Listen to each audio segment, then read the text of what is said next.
Sirise nnyo just lwakuba sinaba kukunama mu TV kubalaga nti nina oluyimba olupya ate sinaba kulilizinga nudo kyensobola okugamba naye bw'oba ng'oyagala Jackie Chandiru ng'omuyimbi you can get me on YouTube just nkyanoonya nkyayinamu ku nsonyi sinaba kufulumya noodles okubalaga nti nina kyenkolayo because talent nina naturally setaaga nudo omwana gweya Bobi baka kibaso omusinga kuba muyimbi yakajja mu music industry naye ebikolwa byakola obubaka alavu giraba edduka because balaba bebakuteekamu ebyo ebintu but wabanga wekibanga kimukolera olaba Kim Kardashian yagenda n'avaayo nga kimukoledde but love giraba edduka love tesobola kukozesa certain things naye bwe kibanga kimukolera you never know any kind of publicity whether negative or positive is publicity.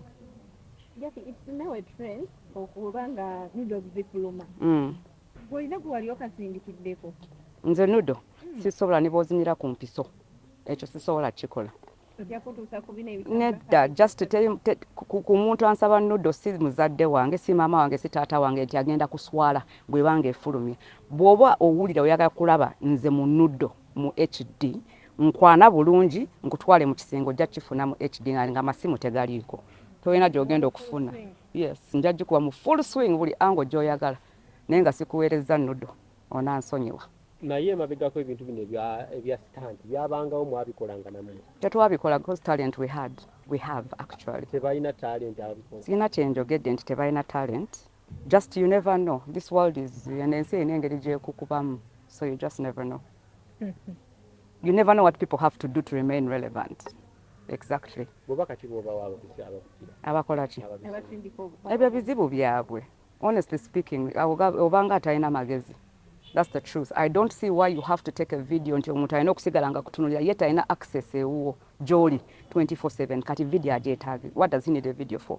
So why do you do that? Nina Rozi ayogeddeko wali ku ky'abakyala abayimbi. Babatwala nga abakyala abatagala bufumbo abatagala kubeera abantu bali organize. Just because naffe abajja ne batu approachinga batutwala mu eyo line tetwagala bufumbo naye nga mazima gali nti behind everything else we are human beings.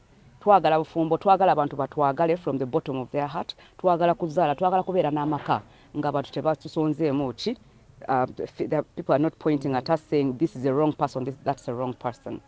Ashiba okuyimba nga olutolirwa bweyo kive.